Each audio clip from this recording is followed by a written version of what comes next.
Welcome to day 2 of our playthrough of Medieval Dynasty. I am so excited. We are going to do a lot of questing today, but it is a necessary thing because we need to get the Dynasty Reputation to be able to welcome new villagers to our town. So, that is kind of where we are at. I did just show you our character. I tend to play in first person mode because it feels more immersive to me, but you can actually play in like a third person mode, and maybe we'll check that out later. But for now, we're in first person with Rasimir here, and we're going to go back and see Unighost, who is the Castellan for the area, and we're going to talk to his wife, actually, I believe, first, as he has instructed us to do. I have sped this up because all of this travel in between towns is extremely time consuming, kind of like we discussed previously in the first episode. And although this particular day is very story driven, it is for a purpose, and we will pick up with the building in the following episode, and we'll start getting villagers at that time.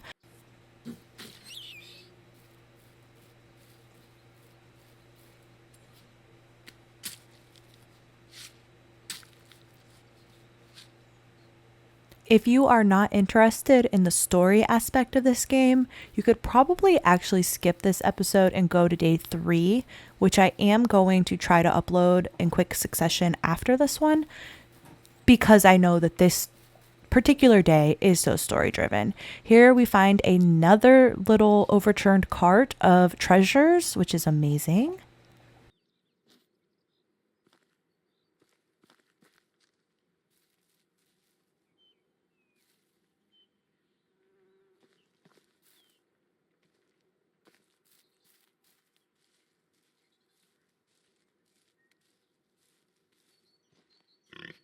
If you are going to play this game, do not do as I am about to do. Do not mess with the boar when you do not have proper weapons.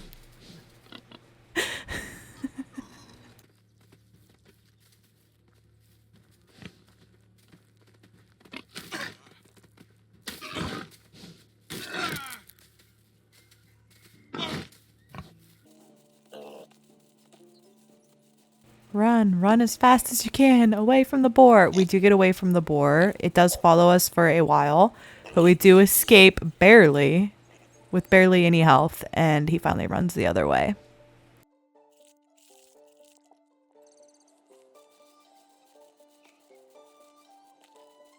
Broadleaf plantain does increase your health. Of course, it has more of an impact on your health once you begin making that stuff into actual potions, and we are not quite to the point of being able to do that just yet. If you have not done so already, please subscribe to the channel. It helps us out immensely, and I appreciate it very much. Alrighty, what can we get into here in town?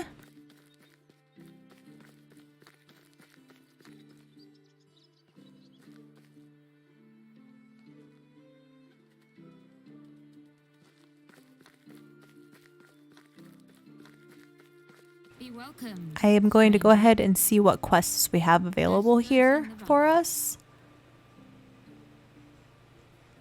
So she's looking for some berries.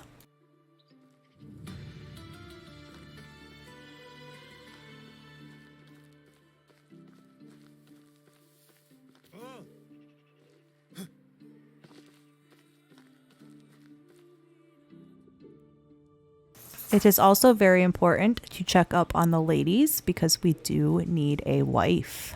Greetings, stranger.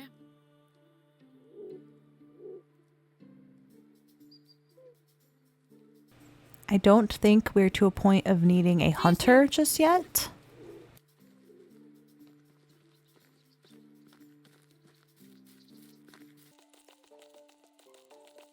We are off to try to find some berries and gain some of that dynasty reputation that we need to gain in order to invite villagers back.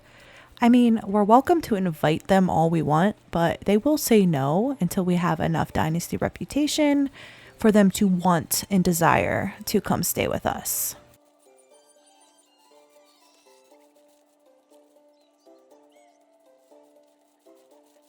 The berries are a lot harder to find before they are ripe. They are currently unripe berries, but that is what she wants, so that is what we shall get for her.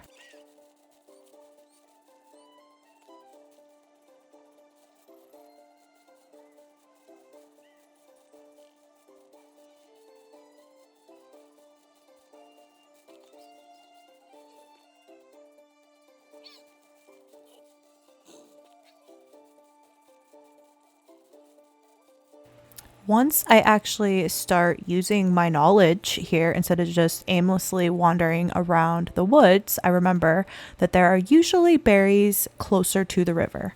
So that is where I'm going to go to actually find some instead of just trotting around like a crazy person in the woods.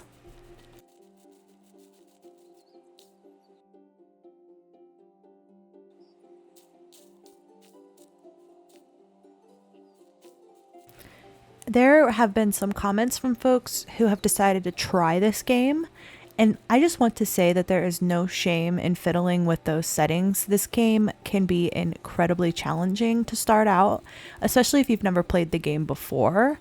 And there are a lot of great options for your first couple of playthroughs until you get comfortable and understand the mechanics more.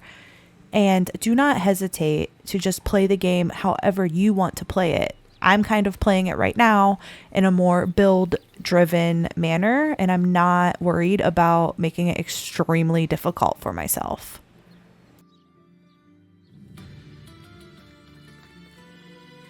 So we got plus 50 dynasty reputation just for going and getting some berries for her. So I would say that that was worth it.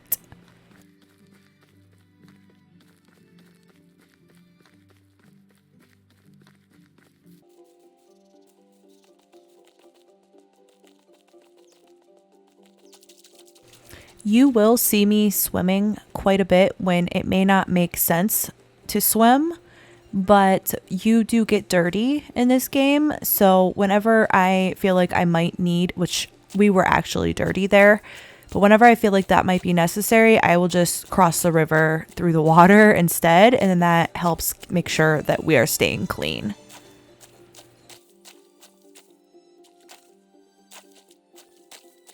Flirt with you if you are dirty. They will tell you to go take a bath. So there's that as well. And when I'm just traveling around, I will just start gathering things that I think I'm going to need for whatever my plans are upcoming next, which is going to be to build a second house so that we can start inviting villagers in.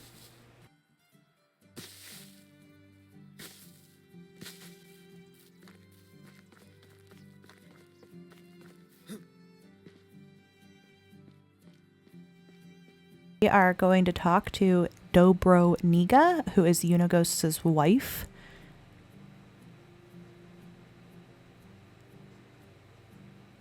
Nice to meet you too, Rasimir. What brings you to me? Unagos told me that you can fix me up with some food. I haven't eaten a proper meal in weeks. Well, it depends what proper means to you, but I can offer you something warm and filling. That sounds more than amazing. There you go. Now tell me something about yourself. How do you know my husband? There's nothing much to say, really. I've just arrived at the valley looking for my uncle Iordan. Oh yes, he was Unagos's friend. I remember now hearing that he had eyes like yours. I'm sorry for your loss. That's okay. I don't even remember him. Most that I know about him is from my mother's stories. A lot of people did from what I've heard. There was something special about him. Yeah, tough shoes to fill, huh? The only shoes that you need to worry about filling are your own. Every man is the architect of his own fortune. Thank you for saying that. It's what I needed to hear, but let's not talk about that anymore. So we're asking about her. So she says she was in a traveling band of troubadours. She's never managed to learn how to play an instrument. So her travels brought her here to the valley, and she still remembers seeing her husband for the first time. He had so much sadness in his eyes. The band left a few days later. I stayed. There was something in Unagos's presence that I simply knew my place was by his side. You probably noticed the age difference, huh? No, didn't notice it. What? Are you implying that I am old? Nothing of the sort. Anyway. Oh my goodness. Poor judgment, Mamie. Whatever sounds best to you. Pretend all you like you fell hard for the grandpa. I did. He annoys me sometimes like nobody does. I can't imagine breathing without him now, but don't let me go all soft on you. You surely got some places to go. Here, I know it's not much, but it will come in handy when starting a new life. I really appreciate that, but I'm not looking for charity. Oh, come on. Don't try to be a hero. All right, do something for me then. It won't be a handout, just your first pay. There's a farmer in the village. She's called, not going to try to pronounce that. She usually supplies the tavern with rye, but I haven't gotten anything from her in a while. Consider it done. While we're speaking of her, Unagos asked me to grab a couple beers. Of course, here you go. He promised to tell me some stories about Iordan. Oh, I see. Well, in that case, you're going to need some more beer. All right. So we have started making our way through this story a little bit more and learning a little bit more about the people here in the village. And we're going to go talk to Unagos now. I don't know if it's Unaghost or Unagost. Probably Unagost. Let me wet my throat and start reminiscing. I knew Iordan for 22 years before he died. He was my best and truest friend. I was 25, living in the city of Jellenberg, where I was born. You could say I hated that place, but still, it was the only home I ever knew. Maybe someday I'll tell you more about that. I was forced to take care of my own, so I did, doing the only thing I could do, stealing. You were a thief. I was a bloody good one, if I might say. Picking pockets was my bread and butter. I could steal a piece of steak right from your fork. It wasn't greed that motivated me, just survival. But I'd be lying if I said.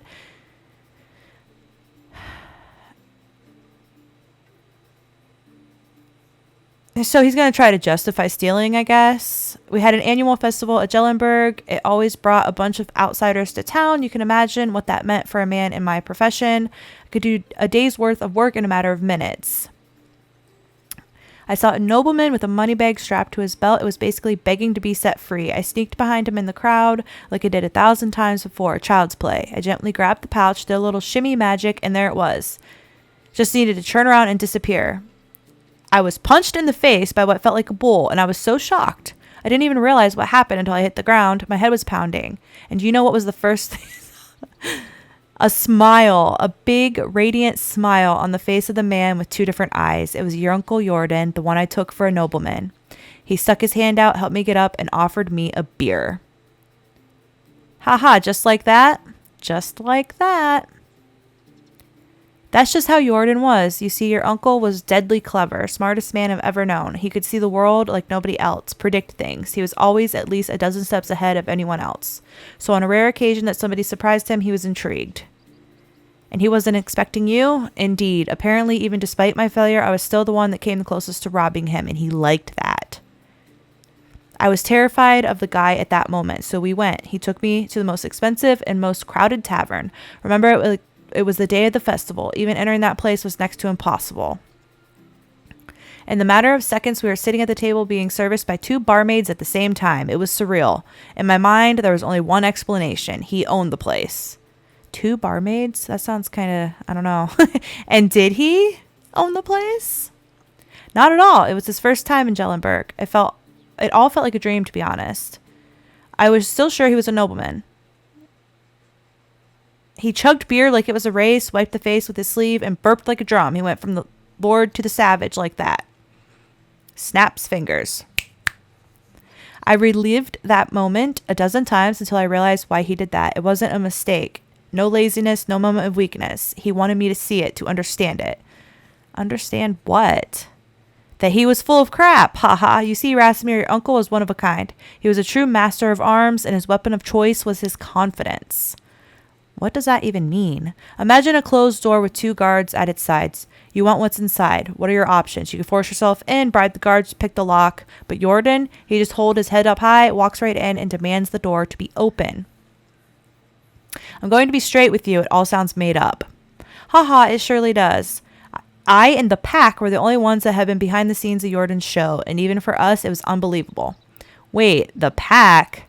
Oh dear Rasmir, there's so much more you still don't know. Our story hasn't even really begun. Alright, I'm going to tell you a bit more. After that beer, we had a couple more, then some mead. Talking about our past and our dreams, starting making some drunk and absurd plans. I thought we were joking. The next thing I remember, I was on some sheets. Are you kidding? It was the first time I touched fabric like that. The ceiling in the chamber was so high it could fit a giant. I thought I was dreaming. Then the servants walked in. It was all Iordan's doing. I've never found out how he managed to pull it off. Whenever I asked, he burst into laughter. Needless to say, I left with him on that day. The first time I went outside of the town's walls and never came back. That was the day the pack was born. And 3 years later, there were 5 of us, a team of family, the Reminders. Oh, how I wish I could have been there. It all sounds incredible. Easy, my boy. It wasn't always fun and lovely, but it's a tale for another time.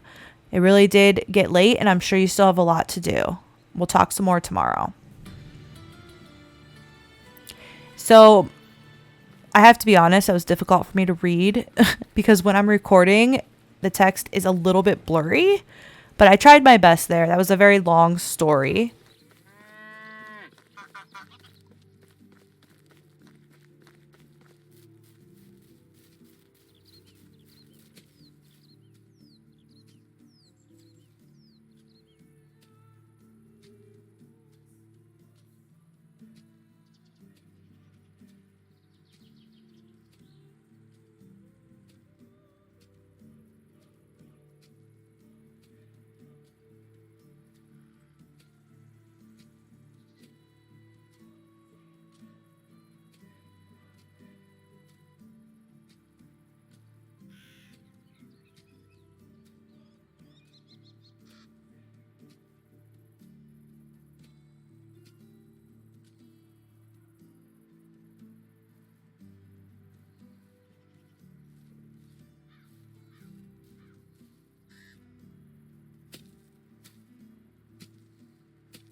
We are going to attempt to help him with his little problem. And it really is a little problem. It's a little kid problem.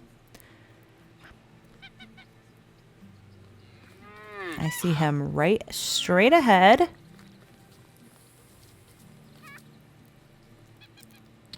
Dale Boar.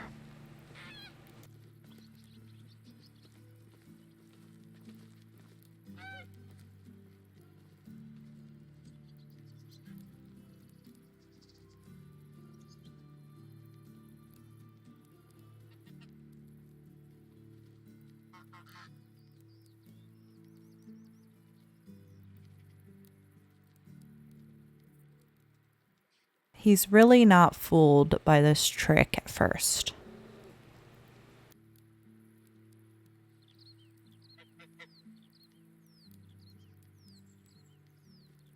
Ultimately, we're going to give this young man a lesson in chivalry. And then we're going to go let Alwyn know that we have handled his little problem. And that is a lot accomplished in a very short amount of time, actually. And I noticed that he's no longer in the field, so we have to go hunt him down. He has disappeared on us.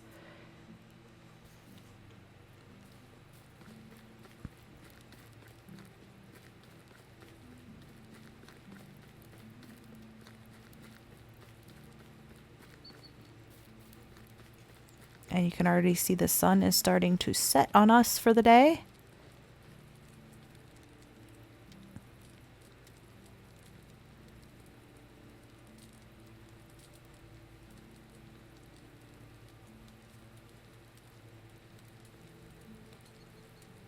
And he has given us some bread.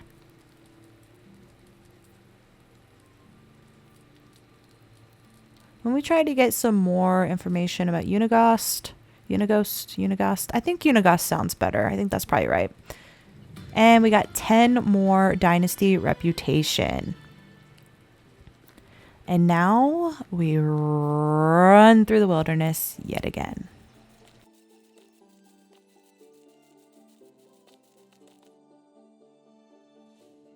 It is always good to find treasure along the side of the road.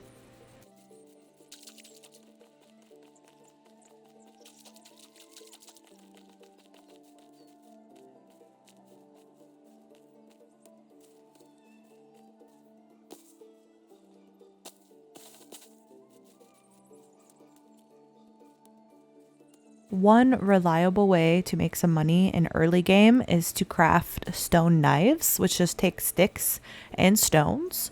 So that is why you're going to see me collecting a lot of stones.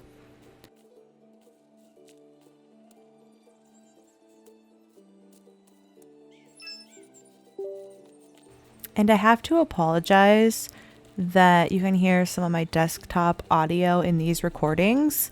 For some reason with this particular game, the only way that I can get the game audio to record is to record the desktop audio. And I just have not figured out the best way to ensure that it's only the game, probably a do not disturb function or something. And I will look into that, but for right now, I have not done so yet. And I honestly didn't realize that it was picking up that many different sounds until well after I had recorded some of these. So my apologies for that. It's just a little hindrance that kind of breaks the immersion a little bit.